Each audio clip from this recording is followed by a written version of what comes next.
ನಮಸ್ತೆ sir. Sir auto ತೊಗೊಂಡು ಎಷ್ಟು ದಿನ ಆಯಿತು ಸರ್? 2 ವರ್ಷ ಆಗ್ತಾ ಇದೆ ಸರ್. 2 ವರ್ಷ ಆಯಿತು. ಅಪ್ಪೆ ಸಿಟಿ ಅಲ್ಲ ಸರ್? ಹೌದು ಸರ್. ಹೇಗಿದೆ ಸರ್? ಸರ್ ಗಾಡಿ ರಸ್ತೆ ಚೆನ್ನಾಗಿದೆ, ಗಾಡಿ ಓಡಿಸೋದಕ್ಕೆ ತೊಂದರೆ ಇಲ್ಲ. ಓಕೆ. ಗಾಡಿ ಅನ್ನೋದು ಹಳ್ಳ ದಿಣ್ಣೆ ಇದೆ, ಭಾಳ ಕುಲ್ಕುತ್ತೆ ಜಾಸ್ತಿ.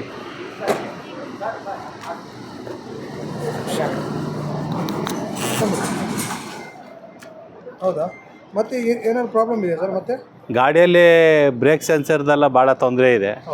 ಅದೇನಾದರೂ ಬ್ರೇಕ್ ಸೆನ್ಸರ್ ಸರ್ವಿಸ್ ಸೆಂಟ್ರಿಗೆ ಹೋದರೆ ವಾರಂಟಿ ಹಾಕ್ಕೊಡ್ತೀನಿ ವೆಯ್ಟ್ ಮಾಡಿ ಅಂತಾರೆ. ಹೋದರೆ ಕರೆಕ್ಟಾಗಿ ಅವ್ರು ಯಾರೂ ರೆಸ್ಪಾನ್ಸ್ ಮಾಡೋದಿಲ್ಲ. ನಾವು ಗಾಡಿ ತಗೊಳ್ಳುವಾಗ 2 ವರ್ಷಕ್ಕೆ ಮುಂಚೆ ಗಾಡಿದು ಸಬ್ಸಿಡಿ ಇತ್ತು ನಮಗೆ. ಸಬ್ಸಿಡಿ ಹಣನೂ ಕೊಟ್ಟಿಲ್ಲ ಸರ್ ಅವರು. ಸಬ್ಸಿಡಿ ಹಣ ಕೊಟ್ಟಿಲ್ಲ ಸರ್. 80,000 ರೂಪಾಯಿ ಸಬ್ಸಿಡಿ ಹಣ ಬರಬೇಕಾಗಿತ್ತು. ಇದುವರೆಗೂ ಸಬ್ಸಿಡಿ ಹಣ ಬರಲಿಲ್ಲ. ಇಲ್ಲ ಕೇಳಿದೆ, ಅದೆಲ್ಲ ಲೆಸ್ ಆಗಿಯೇ ಬರುತ್ತೆ ಅಂತ ಹೇಳ್ತಾರೆ. ಭಾಳ ಸುಳ್ಳು ಮಾಹಿತಿ ಇದೆ. ನೀವು ಎಷ್ಟು ಕೊಟ್ಟರಿ ಸರ್ ಗಾಡಿ? 40,000 ರೂಪಾಯಿ ಕೊಟ್ಟೆ ಸರ್ ಡೌನ್ ಪೇಮೆಂಟು. ಅವರು ತಿಂಗಳಿಗೆ 14,500 ಬರುತ್ತೆ ಅಂದರು. ಎಲ್ಲ ಲೆಕ್ಕ ಮಾಡಿ 5,22,000 ರೂಪಾಯಿ ಬಿಲ್ ಹಾಕಿದ್ದಾರೆ ಸರ್. 40,000 ರೂಪಾಯಿ ಡೌನ್ ಪೇಮೆಂಟು, ಮಿಕ್ಕಿದ್ದು 36 ತಿಂಗಳು EMI, 14,500 ಚಿಲ್ಲರೆ ಲೋನ್ ಕಟ್ಟಬೇಕು. Close by 15,000. ಆ ಲೆಕ್ಕ ಮಾಡಿದ್ರೆ 5,22,000 ಬರುತ್ತೆ. ಲೆಕ್ಕ ನೋಡಿದ್ರೆ ನಾವು ಕಾರ್ ತೊಗೊಬೋದು ನೋಡಿದ್ರೆ ಅಷ್ಟು ಎಕ್ಸ್ಪೆನ್ಸಿವ್ ಇದೆ. ಹಾಂ. ಈಗ ಕ್ಯಾಶ್ ಕೊಟ್ಟರೆ ಎಷ್ಟು ಪ್ರೈಸ್ ಅಂತ ಹೇಳಿದರು? ಕ್ಯಾಶ್ ಕೊಟ್ಟರೆ ಅವರು ಆ ಟೈಮಲ್ಲಿ 4 ಲಕ್ಷ ಹೇಳಿದ್ರು ಅವಾಗ ನಾವು ತಗೊಳ್ಳೋವಾಗ. ಹಾಂ. ಈಗ ಸೆಂಟ್ರಲ್ ಗೌರ್ಮೆಂಟಿಂದ ಈಗ ಬಂದಿರೋದಕ್ಕೆ ಏನೋ ಒಂದು 10-20,000 ರೂಪಾಯಿ ಈಗ ಕಮ್ಮಿ ಆಗಿರಬೇಕು. ಅವಾಗ ನಾವು ತಗೊಳ್ಳೋದು 4 ಲಕ್ಷ ರೂಪಾಯಿ ಹೇಳಿದ್ರು ಸರ್. 4 ಲಕ್ಷ ರೂಪಾಯಿ ಹೇಳಿದ್ರು. ಓಕೆ. ಈಗ ತೊಗೊಂಡ್ಮೇಲೆ ಏನಾದ್ರು 2 ವರ್ಷ ಆಯ್ತು, ಏನಾದ್ರು ಪ್ರಾಬ್ಲಮ್ಸ್ ಬಂದಿತ್ತು ಗಾಡಿ? ಹೌದು ಸರ್, ಬ್ರೇಕ್ ಸೆನ್ಸರ್ದೆಲ್ಲ ಪ್ರಾಬ್ಲಮ್ ಇತ್ತು. ಮತ್ತು ಹೋದ್ರೆ ಅವ್ರೇನು ಮಾಡೋದು, ಇಲ್ಲ ಬ್ರೇಕ್ ಸೆನ್ಸರ್ದು ಏನು ತೊಂದರೆ ಇಲ್ಲ ಅಂದ್ಬಿಟ್ಟು ಒಂದ್ಸಲಿ ಬ್ರೇಕ್ ಸೆನ್ಸರ್ ಸ್ವಿಚ್ ಮಾತ್ರ ಕೊಟ್ಟರೆ ಹೊರತು ಮತ್ತು ಬೇರೆ ಏನು ಆಕ್ಸೆಸ್ ಸರ್ವಿಸಿಗೆ ನಾವೇನು ಕೊಟ್ಟಿಲ್ಲ ಅವ್ರಿಗೆ.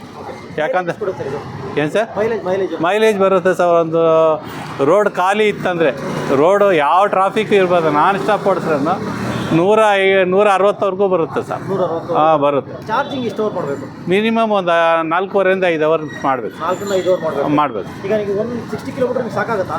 ಸಾಲೋದಿಲ್ಲ ಸರ್, ಸಾಲೋದಿಲ್ಲ. ಟ್ರಾಫಿಕಲ್ಲಿ ಈಗಿರೋ ಟ್ರಾಫಿಕ್, ಈಗಿರೋ ರಸ್ತೆಗೆ ಕಮ್ಮಿ ಅಂದರೆ 120 to 130 ಬರುತ್ತೆ. ಅಷ್ಟೆಲ್ಲ ಆದರೆ ವರ್ಕೌಟ್ ಆಗಲ್ಲ.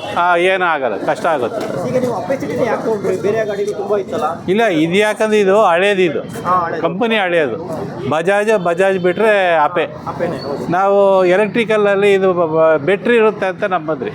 ಮತ್ತು ಇನ್ನೊಂದು ಹಳ್ಳ ದಿಣ್ಣೆ ಏನಾದರೂ ಹೋಯ್ತಂದರೆ ಹಿಂದೆ ಕೂತಿರೋನು ಪ್ರಾಣ ಹೊರಟೋಗುತ್ತೆ, ಅಷ್ಟು ಕುಲ್ಕುತ್ತೆ ಗಾಡಿ. ತುಂಬ ಕುಲ್ಕುತ್ತೆ, ಸಿಕ್ಕಾಪಟ್ಟೆ ಕುಲ್ಕುತ್ತೆ. ಯಾಕಂದರೆ ಅದು ಬುಷ್ ಇದೆ, ರಬ್ಬರ್ ಬಾಟ್ ಬುಷ್ ಇದೆ, ಸಿಕ್ಕಾಪಟ್ಟೆ ಕುಲ್ಕುತ್ತೆ. ಹಾಂ, ವೈಬ್ರೇಷನ್ ಹಿಂದೆ ಜಾಸ್ತಿ ಸಿಕ್ಕಾಪಟ್ಟೆ.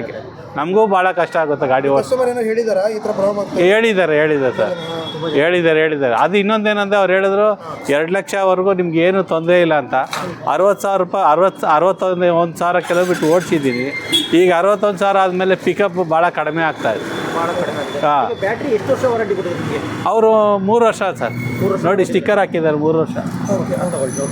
3 ವರ್ಷ 3 ವರ್ಷ ಗ್ಯಾರಂಟಿ ಕೊಟ್ಟಿದ್ದಾರೆ. 3 ವರ್ಷ ಆದಮೇಲೆ ಅಕಸ್ಮಾತ್ ಬ್ಯಾಟ್ರಿ ರೀಪ್ಲೇಸ್ ಮಾಡಬೇಕು ಅಂತ ಹೇಳಿದ್ರೆ ಅಕಸ್ಮಾತ್ ಏನು ಅಂತ ಹೇಳಿದ್ರು?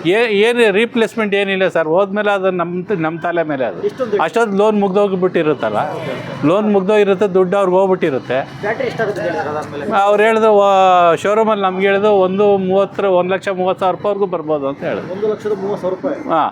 ಈಗ ಸಡನ್ಲಿ 1,30,30,000 ತರೋಕ್ಕಾಗಲ್ಲ? ಏನು ಮಾಡೋಕ್ಕಾಗಲ್ಲ ಸರ್. ನಮಗೆ ಹಳೆ CNG ಗಾಡಿಯಲ್ಲಿ ಲೆಕ್ಕ ನೋಡಿದ್ರೆ ಅದೇ ಬೆಟ್ರ್ ಅಂತ ಕಾಣುತ್ತೆ. ಯಾಕಂದರೆ ಗಲ್ಲಿಯಲ್ಲಿ ಮೆಕ್ಯಾನಿಕ್ಗಳು ಸಿಗ್ತಾರೆ ಪ್ರತಿ ಕಡೆ, ಎಲ್ಲಾದರೂ ಹೋಗ್ಬೋದು ನಂಬ್ಕೊಂಡು. ಇದನ್ನು ನಂಬ್ಕೊಂಡು ನಾವೆಲ್ಲೂ ಹೋಗೋಕ್ಕಾಗ್ತಾಯಿಲ್ಲ, ಸಿಟಿ ಬಿಟ್ಟು ಎಲ್ಲೂ ಹೋಗೋಕ್ಕಾಗ್ತಾಯಿಲ್ಲ. ಮತ್ತು ಎಲ್ಲಾದರೂ ಬ್ರೇಕ್ ಡೌನ್ ಆಯ್ತಂದ್ರೆ ಶೋರೂಮ್ನವ್ರಿಗೆ ಫೋನ್ ಮಾಡಬೇಕು ನಾವು. ಅವರೇ ಬರಬೇಕು. ಶೋರೂಮ್ನವ್ರು ಹೋಗ್ಬಿಟ್ರೆ ನೀವು ಬೆಳಗ್ಗೆ 11 ಗಂಟೆಗೆ ಓಪನ್ ಮಾಡ್ತಾರೆ, ಸಾಯಂಕಾಲ 5 ಗಂಟೆ ಹೋದಲ್ಲಿ ಯಾರು ಕೇಳೋರು ಗತಿ ಇಲ್ಲ. ಅಲ್ಲಿ ಒಂದು ಬ್ರೇಕ್ ಲೈನಿಂಗ್ ಚೇಂಜ್ ಮಾಡಬೇಕಂದ್ರೆ 1,500-1,600 ರೂಪಾಯಿ ಕೇಳ್ತಾರೆ.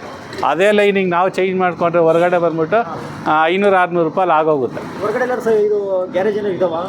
ಗ್ಯಾರೇಜ್ ಯಾವುದೂ ಇಲ್ಲ ಸರ್. ಹಿಂಗೆ ಅದು ಕೆಲಸ ಗೊತ್ತಿರೋರು ಮೇಂಟೈನ್ ಮಾಡ್ಬೋದು ಸರ್. ನಮ್ಗೆ ಸ್ವಲ್ಪ ಸ್ವಲ್ಪ ಮೆಕ್ಯಾನಿಕ್ ಲೈನಿಂಗ್ ಗೊತ್ತು. ಹಂಗಾಗಿ ಸಣ್ಣ ಪುಟ್ಟ ನಾವೇ ಏನೋ ಆರ್ಡ್ರ್ ಮಾಡ್ತಾ ಇರ್ತೀವಿ. ಬ್ರೇಕ್ ಲೈನಿಂಗ್ ಎಲ್ಲ ನಾವೇ ಹಾಕ್ಕೊಂತೀವಿ. ಟೋಟಲ್ ಎಷ್ಟು ಓಡಿಸಿದ್ದೀರಾ ನೀವೀಗ? ಈಗ ಒಂದು 62,000 ಓಡಿಸಿದ್ದೀನಿ ಸರ್. ಓಕೆ, 62,000ಕ್ಕೆ ಈ ಶೀತ ಪ್ರಾಬ್ಲಮ್ ಹೋದ್ರೆ ಹೆಂಗೆ ಅಂತ?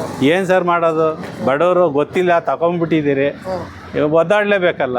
ಇನ್ನು ಕೆಲವರು ಬೇರೆ ಕಂಪ್ನಿ ಗಾಡಿಗಳು ಚೆನ್ನಾಗಿದೆ ಅಂತ ಹೇಳ್ತಾರೆ. ಈಗ ನಾವು ಕೆಲವು ರಿವ್ಯೂ ತೆಗೆದಾಗ ಹಾಂ. ಎಲೆಕ್ಟ್ರಿಕ್ ಗಾಡಿ ಪರವಾಗಿಲ್ಲ ಸರ್, ಕಂಪೇರ್ ಬೇರೆ ಗಾಡಿ ನೋಡ್ಕೊಡ್ರಿ ಅಂತ ಹೇಳ್ತಾರೆ. ಸರ್ ಅದು ಸಿ ಎನ್ ಜಿ ಗ್ಯಾಸಲ್ಲಿ ನಿಮಗೆ ಒಂದು 500 ರೂಪಾಯಿ ಗ್ಯಾಸ್ ಹಾಕಿದ್ರೆ ಇದರಲ್ಲಿ ಒಂದು 200 ರೂಪಾಯಿ 150ರಿಂದ 200 ರೂಪಾಯಿ ಒಳಗಡೆ ಕರೆಂಟಿಗೆ ಆಗುತ್ತೆ.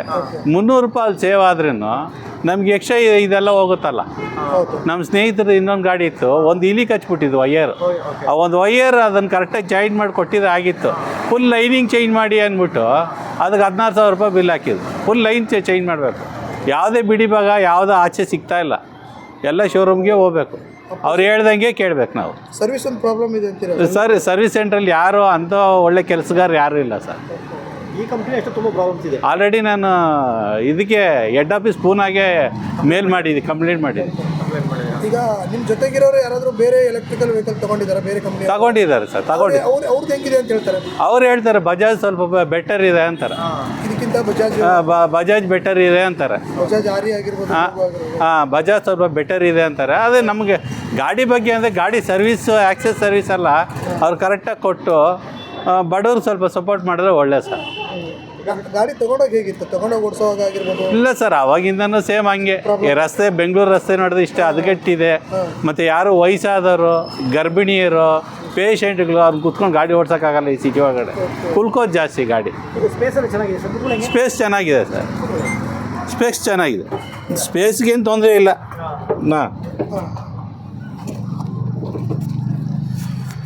ಸ್ಪೇಸ್ಗೆಲ್ಲ ಏನು ತೊಂದರೆ ಇಲ್ಲ ಸರ್.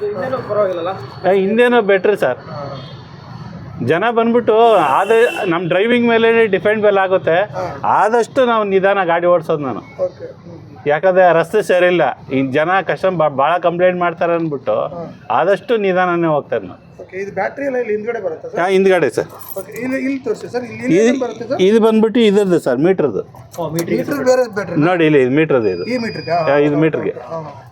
ಈ ಬ್ಯಾಟ್ರಿ ಹೋದ್ರೆ 1,800ರಿಂದ 2,000 ರೂಪಾಯಿ ಇದಕ್ಕೆ. ಚಿಕ್ಕ ಬ್ಯಾಟ್ರಿಗೆ? ಚಿಕ್ಕ ಬ್ಯಾಟ್ರಿಗೆ. ಇನ್ನು ಮಾಮೂಲಿ ಎಲ್ಲ ಹಂಗೆ ಇದೆಯಾ? ಮಾಮೂಲಿ ಡಿಸ್ಪ್ಲೇದಲ್ಲೆಲ್ಲ? ಡಿಸ್ಪ್ಲೇ ನೋಡಿ, ಡಿಸ್ಪ್ಲೇ ಇದು ಏನೇನು ತೋರಿಸುತ್ತೆ ಸರ್? ನೋಡಿ ಇಲ್ಲಿ ಬ್ಯಾಟ್ರಿ. ಓಕೆ, ಬ್ಯಾಟ್ರಿ ಪರ್ಸೆಂಟೇಜು ಅಷ್ಟೇ. ಇದು 1, 2, 3 3ನೇ ಪರ್ಸೆಂಟೇಜಲ್ಲಿ ಇದೆ ಈಗ. ಎಷ್ಟು ಓಡಿದೆ ಅಂತ ತೋರಿಸುತ್ತೆ. ಹಾಂ, ಕಿಲೋಮೀಟರ್ ತೋರಿಸುತ್ತೆ. ಕಿಲೋಮೀಟ್ರ್ ನೋಡಿ 63,717 ಕಿಲೋಮೀಟ್ರ್ ಓಡಿದೆ. ಓಕೆ. ಹಾಂ, ಆದಮೇಲೆ 6 N ರಿವರ್ಸ್ ಮೋಡ್ ಆ ಥರ ಎಲ್ಲ ಇದಿದೆ ನೋಡಿ. ಇಲ್ಲಿ ಸ್ವಿಚ್ ಹಾಕಿದ್ರೆ ಕೊಟ್ಟರು ಅವರು. ಹಾಂ, ನ್ಯೂಟ್ರಲ್ಲು, ರಿವರ್ಸು. ಹಾಂ, ಓಕೆ, ಅದೊಂದು ಆಪ್ಷನ್ ಕೊಟ್ಟಿದ್ದಾರೆ ಅಷ್ಟೇ ನೋಡಿ. ಇದು ಬ್ರೇಕ್ ಬಿ ಅಂದ್ರೆ ಏನು ಸರ್ ಅದು? ಯಾವುದು? ಎಫ್ ಅಂದ್ರೆ ಫಾರ್ವರ್ಡ್. ಇದು ಬಿ ಹಾಕಿದ್ರೆ I ಮೋಡು. ಸ್ಪೀಡ್ ಸ್ವಲ್ಪ ಜಾಸ್ತಿ, ಸ್ವಲ್ಪ ಸ್ಪೀಡ್ 55 ಮೇಲೆ ಹೋಗಲ್ಲ. Okay okay okay. 55 ಮೇಲೆ ಹೋಗಲ್ಲ. ಇದು ಎಫ್ 45ವರೆಗೂ ಹೋಗುತ್ತೆ, 45ವರೆಗೂ ಸ್ಪೀಡು. ಓಕೆ. ಇದು ಹಾಕಿದ್ರೆ 55ವರೆಗೂ ಹೋಗುತ್ತೆ. ಓಕೆ, ಇದೇನು ಸರ್ ಇದು? ಯಾವುದು? ಇದು ಬಂದ್ಬಿಟ್ಟು ಇದು ಕಂಟ್ರೋಲರು, ಫುಲ್ಲು ಕಂಟ್ರೋಲರು. ಓಕೆ. ಇದು ಬಂದ್ಬಿಟ್ಟು ನೋಡಿ, ಇದು ಬ್ರೇಕ್ ಸ್ವಿಚ್. ಇದು full sensor control, sensor switch. ಇದು ಈ ಸ್ವಿಚ್ಗೆ ಬಂದ್ಬಿಟ್ಟು ಹಾಕ್ತಾರೆ 3,500 800 ರೂಪಾಯಿ ಅಂತ ಹೇಳ್ತಾರೆ. ನೋಡಿ ಬಿರಿ ಇದೊಂದೇ ಒಂದು ಸ್ವಿಚ್. ಎಲ್ಲ ಗಾಡಿಯಲ್ಲೂ ಪ್ರಾಬ್ಲಮ್ ಇದೆ, ಎಲ್ಲ ಪ್ರತಿಯೊಂದು ಗಾಡಿಯಲ್ಲೂ. ನೀವು ಎಲ್ಲ ಕೇಳಿದ್ದೀರಿ ಆಲ್ಮೋಸ್ಟ್ ಕೆಪಾಸಿಟಿಲಿ? ಭಾಳ ಜನ ಕೇಳಿದ್ದೀರಿ ಸರ್. ಭಾಳ ಪ್ರಾಬ್ಲಮ್ ಇದೆ. ಪ್ರಾಬ್ಲಮ್ ಅಂತಲ್ಲ, ಅದು ಹೋಗ್ತಾ ಇರುತ್ತೆ. ಅದು ಇದೆ ಅಂತ ಅಪೆಸಿಟಿ ಅಂತಲ್ಲ, ಎಲ್ಲ ಎಲೆಕ್ಟ್ರಿಕಲ್ ಗಾಡಿಯಲ್ಲಿ ಹೋಗ್ತಾ ಇದೆ. ಈಗ ಮಳೆ ಬಂದಾಗ ಬೇರೆ ಗಾಡಿಗಳೆಲ್ಲ ನಿಂತ್ಕೊಳ್ತವೆ, ಇದೇನು ಆ ಥರ ನಿಂತ್ಕೊಳ್ತಾ? ದೇವ್ರ ಪುಣ್ಯಕ್ಕೆ ಏನು ನಿಂತ್ಕೊಂಡಿಲ್ಲ ಸರ್. ನೀರಲ್ಲೆಲ್ಲ ಓಡಿಸಿದ್ದೀನಿ. ಟ್ರಾಫಿಕ್ ಜಾಮ್ ಆದಾಗ ನೀರು ನಿಂತ್ಕೊಂಡ್ಬಿಟ್ಟಿತ್ತು.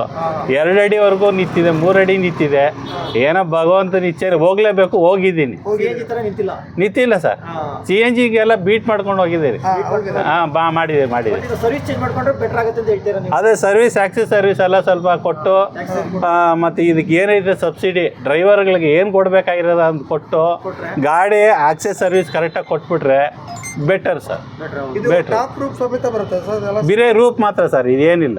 ಅದೊಂದೇ ಆ ರೆಡಿಮೇಡ್ ಇದು ಅವರೇ ಫಿಟ್ ಮಾಡಿಕೊಡ್ತಾರೆ. ಫಿಟ್ ಮಾಡಿ ತಗೊಳ್ಳೋವಾಗಲೇ ಫಿಟ್ ಮಾಡಿ ಕೊಟ್ಟಿರ್ತಾರೆ. ಅವರೇ ಫಿಟ್ ಮಾಡಿಕೊಡ್ತಾರೆ ಸರ್. ಇದಕ್ಕೆ ಪರ್ಮನೆಂಟ್ ಏನೋ ಬೇಕಾ ಸರ್? ಏನಿಲ್ಲ ಸರ್, ಪರ್ಮನೆಂಟ್ ಇಲ್ಲ. ಇವಾಗೆಲ್ಲ ಪರ್ಮನೆಂಟ್ ಬೇಕು ಅಂತ ಇದ್ರು, ಅದಕ್ಕೆ ಇನ್ನು ಏನಂತ ನಮ್ಗೆ ಗೊತ್ತಿಲ್ಲ. ಈಗ ಪಾಸಿಂಗ್ ಇದೆ, ಬರೋ ತಿಂಗಳು ಹೋದ್ರೆ ಗೊತ್ತಾಗುತ್ತೆ ಸರ್. ಗೊತ್ತಾಗುತ್ತೆ. ನೀವು ತಗೊಳ್ಳೋದಕ್ಕೆ 2 ವರ್ಷದಿಂದ ಇರಲಿಲ್ಲ. ಇದ್ದಿಲ್ಲ. ಬ್ಯಾಟ್ರಿ ಚಾರ್ಜ್ ಎಲ್ಲಿ ಮಾಡ್ತೀರಾ ನೀವು? ಮನೆಯಲ್ಲೇ ಮಾಡ್ತೀನಿ ಸರ್. ಇಲ್ಲಿ ಚಾರ್ಜಿಂಗ್ ಸ್ಲಾಟ್ ಇದು ಮನೆಯಲ್ಲಿ ಇದು ಮಾಡ್ಕೊತೀನಿ. ಇದು ನೋಡಿ ಹೊಸ ಬ್ಯಾಟ್ರಿ ಇದು. ಇದು ದೊಡ್ಡ ಬ್ಯಾಟ್ರಿ ಇದು. ಇದಕ್ಕೆ ಅವ್ರು ಹೇಳಿದ್ರು 1,30,30,000 ರೂಪಾಯಿವರೆಗೂ ಆಗುತ್ತೆ ಸರ್ ಅಂತ. ನೋಡಿ, ಎಲ್ಲೂ ವಾಟರ್ ವಾಶ್ ಮಾಡೋಂಗಿಲ್ಲ. ಹೌದು. ಅವ್ರು ಹೇಳಿದ್ರು ವಾಷಿಂಗ್ ಎಲ್ಲ ಮಾಡಬೇಡಿ, ಎಲೆಕ್ಟ್ರಿಕಲ್ ಶಾರ್ಟ್ ಆಯ್ತಂದ್ರೆ ನಮ್ಗೆ ಗೊತ್ತಿಲ್ಲ ಅಂತ ಹೇಳಿದ್ದಾರೆ. ಮತ್ತೆ ಹೇಗೆ ಸರ್ ವಾಷಿಂಗ್ ಇಲ್ಲ ಅಂದ್ರೆ? ಏನು ಮಾಡೋಕ್ಕಾಗಲ್ಲ ಸರ್, ಧೂಳು ಗೀಳು ಹೊಡ್ಕೊತೀರಿ. ಅಷ್ಟೇ. ಮಡ್ಗಾಡಲ್ಲಿ ನಾವು ಕೈ ಹಾಕ್ಬಿಟ್ಟು ತೊಳ್ಕೊತೀರಿ. ಡಿಫ್ರೆಂಟ್ ಓಪನ್ ಆಗಿ ಇದು ನೋಡಿ, ಬ್ಯಾಟ್ರಿ ಚಾರ್ಜಬಲ್ ಇಲ್ಲಿದೆ. ಇದು ಬ್ಯಾಟ್ರಿ ಚಾರ್ಜರ್. ಅದ್ರ ಕ್ಯಾಪ್ ಹೋಯ್ತು ಅದು. ಪ್ಲಾಸ್ಟಿಕ್ ಕ್ಯಾಪ್ ಅದು ಹೋಗ್ಬಿಡುತ್ತೆ, ಯಾರು ಕಿತ್ತಾಕಿದ್ರೆ ಹೋಗ್ಬಿಡುತ್ತೆ. ಇದು ನಾನೇ ರೆಡಿ ಮಾಡಿ ಹಾಕಿದ್ದೆ. ಬೀಗನ ಹಾಕೊಬೋದು. ನಾವು ಸುಮ್ಮನೆ ಆಲ್ಟರ್ನೇಟಿವ್ ನಾವು ಮಾಡ್ಕೊಂಡಿದ್ವಿ. ಈಗ ಬೇರೆ ಕಡೆ ಎಲ್ಲರೂ ಚಾರ್ಜರ್ ಇದೆಯಾ ಸರ್? ಚಾರ್ಜಿಂಗ್ ಪಾಯಿಂಟ್ ಬೆಸ್ಕಾಮ್ ಲೈನೆಲ್ಲ ಇದೆ ಸರ್, ಹಾಕೊಬೋದು. ಫುಲ್ ಚಾರ್ಜ್ಗೆ ಫುಲ್ ಚಾರ್ಜ್ ಅಂತ ಇಲ್ಲ, ನಾನು ಒಂದು 2-3 ಅವರ್ ಹಾಕಿದ್ದೆ. ಒಂದು 130 ರೂಪಾಯಿನ ತಗೊಂಡಿದ್ದೆ. ಅಂದ್ರೆ ಎಷ್ಟು ಯೂನಿಟ್ ಓಡುತ್ತೆ ಅದ್ರ ಮೇಲೆ ಚಾರ್ಜಸ್ ಮಾಡ್ತಾರೆ ಯಾವ ರೀತಿ? ಹೌದು ಸರ್, ಯೂನಿಟ್ ಮೇಲೇ ಬಿಲ್ ಬರೋದಲ್ಲಿ. ಅದೇ ಯಾರೋ ರೋಡಲ್ಲಿ ಹಾಕ್ಕೊಂಡು 4 ಅವರ್ 5 ಅವರ್ ಚಾರ್ಜ್ ಮಾಡೋಕ್ಕಾಗಲ್ಲ ಸರ್. ಸ್ವಲ್ಪ ಇದನ್ನೇ ಹೈ ಸ್ಪೀಡ್ ಮಾಡಿ, ಇದನ್ನೇ ಸ್ವಲ್ಪ ಇಂಪ್ರೂವ್ಮೆಂಟ್ ಮಾಡಿ ಒಂದು 200. ಇವಾಗ ಬಜಾಜಲ್ಲಿ ಬಂದುಬಿಟ್ಟು 250 ಅಂತ ಕೊಟ್ಟಿದ್ದಾರೆ. ಅದೇ ಥರ ಇದನ್ನು ಹಳೆ ಗಾಡಿಗಳಿಗೆ ಸ್ವಲ್ಪ ಮಾಡಿದ್ರೆ ಡ್ರೈವರ್ಗಳು ಸ್ವಲ್ಪ ಬದುಕೋ ದಾರಿ ಸಿಗ್ಬೋದು. ಸ್ವಲ್ಪ ಅಪ್ಗ್ರೇಡ್ ಆಗಬೇಕು, ಬೇರೆ ಕಂಪ್ನಿಗಳ ಕಂಪೇರ್ ಮಾಡಿ ಸ್ವಲ್ಪ ಅಪ್ಗ್ರೇಡ್ ಆಗಬೇಕು. ಇವರು ಅಪ್ಗ್ರೇಡ್ ಆಗಬೇಕು. ಗಾಡಿ ಒಳ್ಳೆ ಸರ್, ಗಾಡಿ ಬಗ್ಗೆ ನಾವು ಇದಂತಲ್ಲ, ಮೇಯ್ನ್ ಸರ್ವಿಸ್ದು ಭಾಳ ಪ್ರಾಬ್ಲಮ್ ಇದೆ ಸರ್. ಮೈನ್ ಸರ್ವಿಸ್ ಇವಾಗ ನೋಡಿ 63,000 ಓಡಿದೆ, ನೋಡಿದ್ದೀರಿ. ಇವಾಗ ಗಾಡಿ ಎಕ್ಸ್ಲೇಟರ್ ಕೊಟ್ಟರೆ ಪಿಕಪ್ ಲೋ ಆಗ್ತಾಯಿದೆ. 60,000 ಆದಮೇಲೆ ಆಟೋಮೆಟಿಕ್ ಲೋ ಆಗ್ತಾಯಿದೆ. ಅಂದರೆ ಬ್ಯಾಟ್ರಿ ವೀಕ್ ಆಗ್ತಿದೆ ಅಂತ. ವೀಕ್ ಆಗ್ತಾಯಿದೆ. ಮೋಟ್ರ್ ಇವಾಗ 60,000 ಓಡ್ತಲ್ಲ ಮೋಟ್ರು, ಬ್ಯಾಟ್ರಿ ಎಲ್ಲ ವೀಕ್ ಆಗುತ್ತಲ್ಲ. ಈಗ ಮೋಟ್ರಿಗೆ ಎಷ್ಟು ವರ್ಷ ವಾರಂಟಿ ಕೊಟ್ಟಿದ್ರು? ಎಲ್ಲ ಅಷ್ಟೇ ಸರ್, ಟೋಟಲ್ ಗಾಡಿಗೆ 3 ವರ್ಷ ಅಷ್ಟೇ. ನೋಡಿ ಸ್ಟಿಕ್ಕರ್ ಹಾಕಿದ್ದಾರೆ ನೋಡಿ, ಇಷ್ಟೇ. ಇಲ್ಲಿದೆ ಸ್ಟಿಕ್ಕರು, ಇಲ್ಲಿ ದೇವ್ರ ಸ್ಟಿಕ್ಕರ್ ಹಾಕ್ಬಿಟ್ಟಿದ್ದೀನಿ. ಇಲ್ಲಿದೆ ನೋಡಿ, ಇಲ್ಲಿದೆ ನೋಡಿ, ಇಲ್ಲಿ ಕಾಣುತ್ತೆ ನೋಡಿ. 3 ವರ್ಷ ಆಯ್ತಾ ಸರ್? ಎಷ್ಟು ಆಯ್ತಾ? ಬಿಲ್ಲೆಲ್ಲ ಇದೆ, ಬೇಕಾದ್ರೆ ತೋರಿಸ್ತೀನಿ. 3 ವರ್ಷ ಆಯ್ತಾ? ಇಲ್ಲ ಸರ್, 2 ವರ್ಷ ಕಂಪ್ಲೀಟ್ ಆಯ್ತು. 2 ವರ್ಷಕ್ಕೆ ಇರುತ್ತೆ ಆದರೆ. ಹಾಂ, ಬಿಲ್ಲೆಲ್ಲ ಇದೆ, ಬೇಕಾದ್ರೆ ತೋರಿಸ್ತೀನಿ. ಈಗ ಬೇರೆಯವ್ರಿಗೆ ರೆಕಮೆಂಡ್ ಮಾಡೋದು ಹೇಗೆ ಸರ್? ಅಂದರೆ ಬೇರೆ ತಗೋ ಸರ್, ನನ್ನ ಲೆಕ್ಕಪ್ಪ ನನಗೆ ಸಾಕಾಗ್ಬಿಟ್ಟಿದೆ ಸರ್. ತಗೊಳ್ಳೋದು ನೋಡಿ ತಗೊಳ್ಳೋದು ನಿಮಗೆ ಬಿಟ್ಟು ಸರ್, ನಾವು ಯಾರಿಗೂ ರೆಕಮೆಂಡ್ ಮಾಡೋಕ್ಕೆ. ಹೌದು ಸರ್, ನೋಡಿ ತಗೊಳ್ಳಿ ಸರ್. ಯಾಕಂದರೆ ನಾವು ಯಾವುದು ಕೆಟ್ಟದಂತ ಇದು ಮಾಡೋದು ಬೇಡ. ಅಟ್ಲೀಸ್ಟು ತಗೊಬೇಕಾದ್ರೆ ಜಾಗ್ರತೆಯಾಗಿ ತಗೊಳ್ಳಿ. ಅನುಭವ ಇದೆ ಸರ್. ಮೇಯ್ನ್ ಏನಂದರೆ ಸಬ್ಸಿಡಿ ಕೊಟ್ಟಿಲ್ಲ ನಮ್ಗೆ, ಅದೇ ಭಾಳ ನೋವಾಗ್ತಾ ಇದೆ. ಏನು ಹೇಳ್ತಾರೆ ಕೇಳಿದ್ರೆ ಇದು ಸಬ್ಸಿಡಿ ಲೆಸ್ ಆಗೇ ಬಂದಿದೆ ಅಂತ ಸುಳ್ಳು ಹೇಳ್ತಾ ಇದ್ದಾರೆ ಸರ್. 5 ಲಕ್ಷ ಕೊಡೋದಲ್ಲದೆ ಮತ್ತೆ ಸಬ್ಸಿಡಿ ಬೇರೆ ಲೆಸ್ ಆಗಿದೆ ಅಂತ.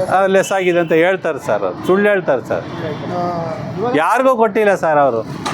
ಇಲ್ಲೇ ಪೂರ್ಣಿಮಾ ಟಾಕೀಸ್ ಇದೆ ಅಲ್ಲ, ಅಲ್ಲೇ ಇವ್ರದ್ದು ಶೋರೂಮ್ ಸರ್ವಿಸ್ ಇದ್ದಿದ್ದು. ಈಗ ಬಂದುಬಿಟ್ಟು ಮೈಸೂರು ರೋಡು ಗಾಳಿ ಹನುಮಂತರ ದೇವಸ್ಥಾನ ಆಪೋಸಿಟಲ್ಲಿದೆ ಅವ್ರ ಶೋರೂಮು. ನೋಡಿದ್ರೆ ಇದುವರೆಗೂ ಯಾರಿಗೂ ಸಬ್ಸಿಡಿ ಹಣ ಅಂತೂ ಯಾರಿಗೂ ಅಕೌಂಟಿಗೆ ಬಂದಿಲ್ಲ ಸರ್. ನನ್ನ ಪ್ರಕಾರ ನನಗೆ ಬಂದಿಲ್ಲ, ಬೇರೆಯವ್ರಿಗೂ ಅದೇ ಥರ ಮಾಡಿದ್ದಾರೆ. ಓಕೆ ಸರ್, ಆನಂದ್ ಅಂತ ಸರ್. ತುಂಬ ಥ್ಯಾಂಕ್ ಯು ಸರ್, ಒಳ್ಳೆ ಮಾಹಿತಿ ಕೊಟ್ಟರೆ. Thank you sir.